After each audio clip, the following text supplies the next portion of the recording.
there.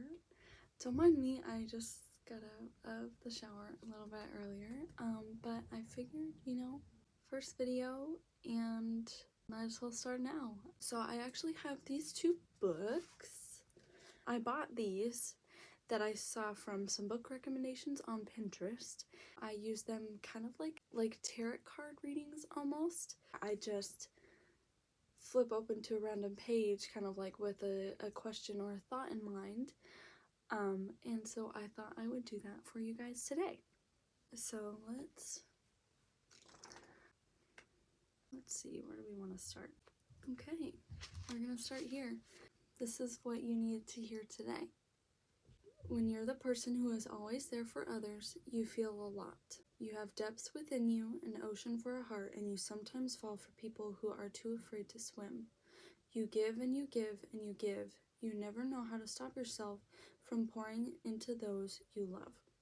And so, there are moments where a tender ache sometimes forms within your unhinged chest. There are moments where you are left wondering if someone will ever give you the love you so freely give to others. Moments where you wonder if there will ever come a time when someone asks how you are doing, how you are coping, how you are healing. See, sometimes the person who is always there for everyone else needs someone there for them. Sometimes the person who smiles the biggest holds the biggest hurt. Sometimes the person who encourages everyone around them needs to be told that they are appreciated, that they matter. Sometimes they need to be encouraged. Sometimes they need to be held. No matter how strong they seem, no matter how brightly they shine. So if you're the person who is always there for others, know that your heart is rare. Know that you hold within you an ability to calm storms in people. Know that you give people hope, that you inspire them by acknowledging the pieces of them most ignore, that you make people feel wanted, that you make people feel like they have a purpose, that you make people feel seen. However, also remind yourself that you are not invincible. Your heart needs rest. You need rest.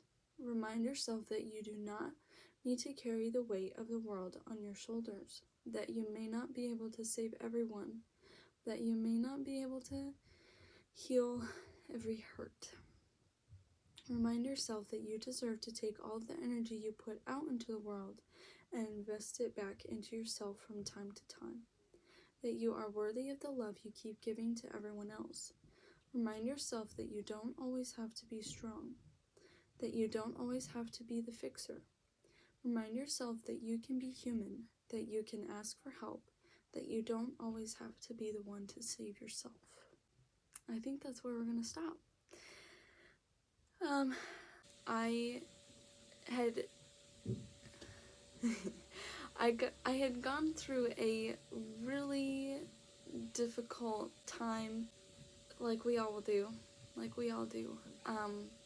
and I actually suffered from some depression, which was really hard to admit that to myself.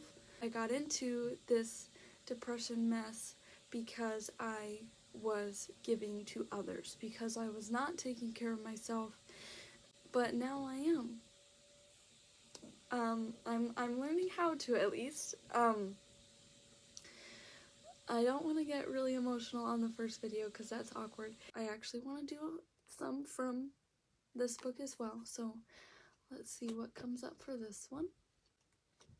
We're gonna stop right here. Oh boy. Okay. Oh boy. Okay, so this one, we're gonna read both these pages as well. Difficult is not synonymous with being a burden. Everyone has things about them that are hard for other people to navigate.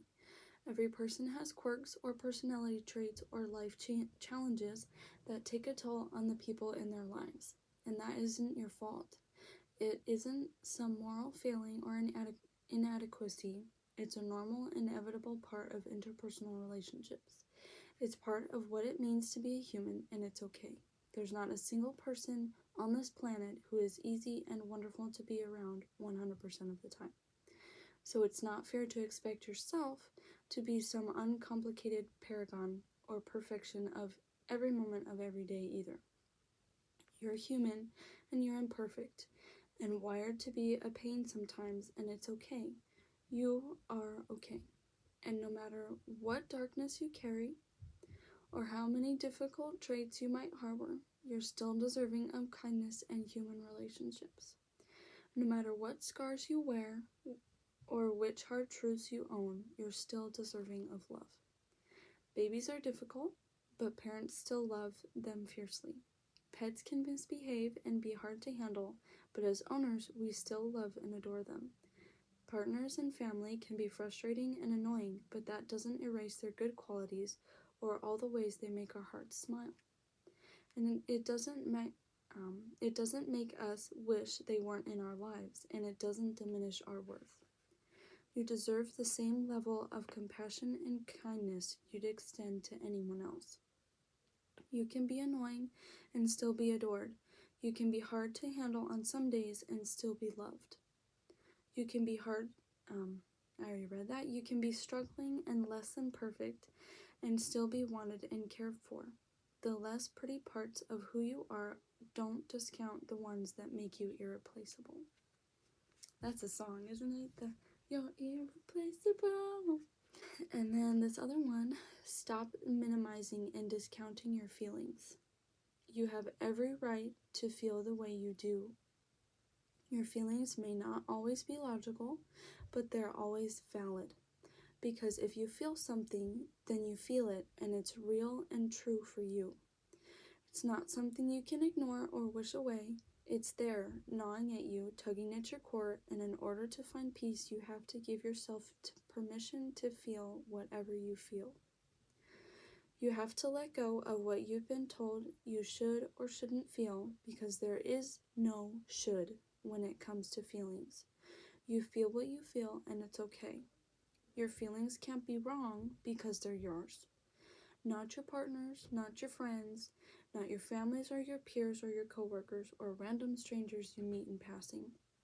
They're yours, and you don't need anyone's permission or approval to feel them. Your feelings are important and they matter. You matter, and it's more than okay to feel what you feel. Don't let anyone, including yourself, convince you otherwise. So that's that one. That's another good one. I'm going to have to mark that. So that's part of the other thing of taking care of myself. I saw somewhere else that learning how to control your emotions is feeling them. Because if you feel it, then you know what to do with it. But if you keep avoiding it, then that emotion is controlling you. Just navigating your emotions is learning how to feel them and be okay with feeling what you're feeling. Anyway, so that is my little love message for you today. Let me know if you'd like to do more of these. I would love to do more of them because I love to be reminded of what I went through for. Anyway, keep coming back to the video if you need to be reminded of what we read in these two books. So until next time, I love you, and I hope you have a beautiful day.